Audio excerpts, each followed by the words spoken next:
Good morning, everyone. First of all, I would like to say a big thank you to all of you.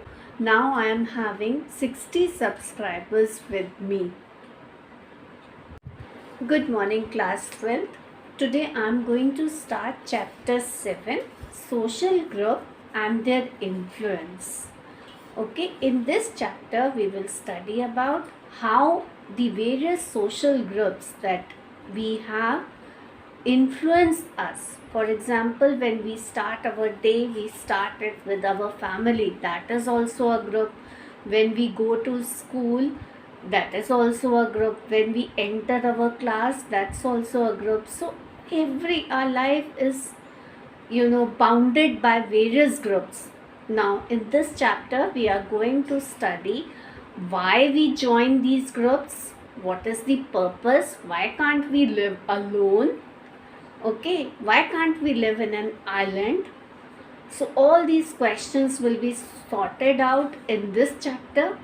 Today I am going to explain you what is a group and what are the difference between the other collection of people.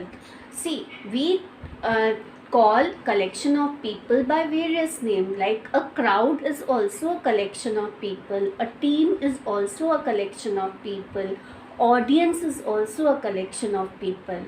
So in this video I am going to tell you what is the difference between all this. This is the first part of your chapter.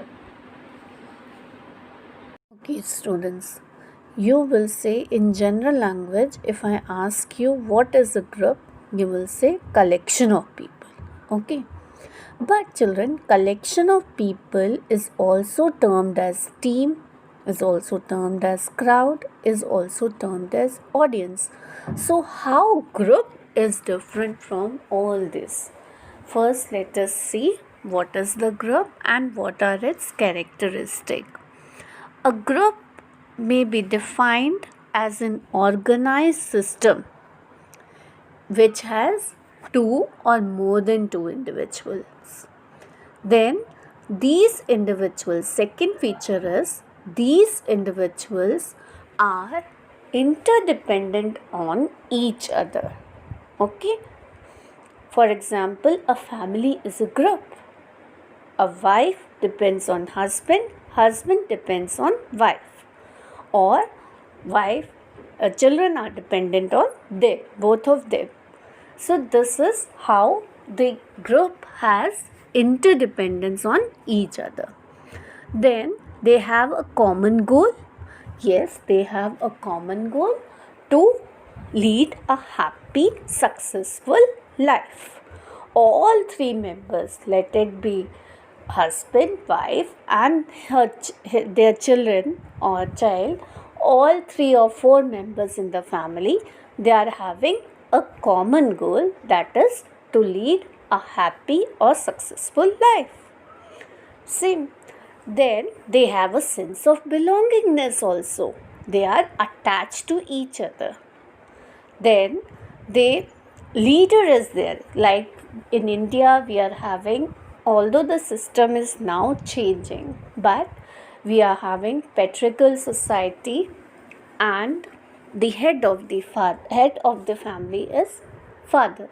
So he is the leader in the group. If I am taking an example of family and explaining you, then then there are certain rules in the family. Certain rules are set up by the all the group members equally. They are set up. Some norms are set up. Norms are just unwritten rules. Okay, there is nothing like written, but yes, we decide that we will be doing this for our family.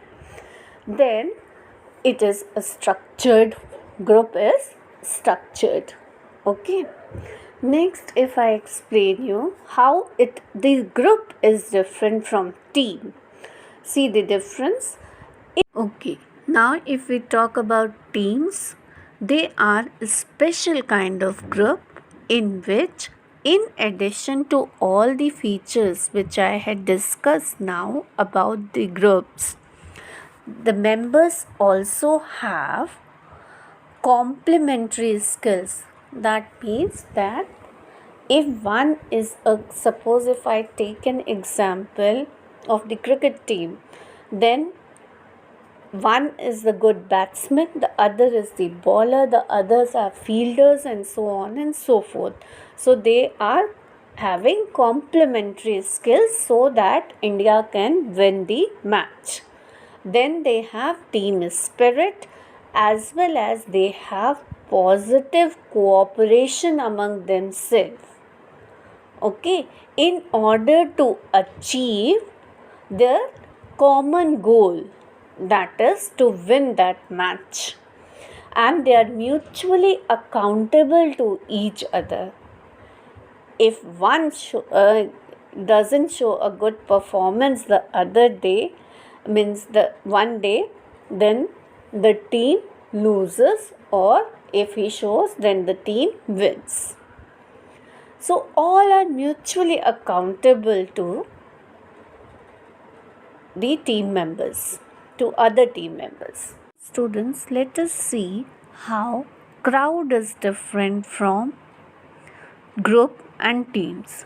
See, crowd of course is the collection of people, no doubt. But this collection of people occurs by chance. It has no purpose, no specific role, no responsibility like a structured group. It is just unstructured. For example, just an accident occurs on the road. People gather. So, a collection is formed, a group is formed. But it is just by chance. This is the meaning of crowd over here. Then let's talk about audience. Okay. See, audience is also the collection of people who have assembled for a special purpose, maybe to watch theatre. Now, what are its features? Let's see what are its features. This group of people or collection of people is passive. Okay, it's not very active, it's just passive, is sitting and enjoying the movie, and they are not related to each other. There is no inter-involvement, you can say. Now, let's see how it can become a mob. Supposingly, the movie which they all are seeing is out of the way. It is hurting some sentiments, maybe of a community or so. Now you see, all the people who are watching movie become, all of the sudden they become impulsive. Okay, then they take action in one direction, maybe that they go to the movie producer and launch a complaint against what is being shown in the movie, and they have a definite, of course they have a purpose, that is they want to go against the movie. So when this happens, this audience becomes mob. Okay, so in this chapter, in the introductory part, you have to study what is a group, that I had explained you, what are its features, that also I had discussed with you, and what is the difference with a normal group, in team, crowd and audience. This we have finished. Now we'll proceed to the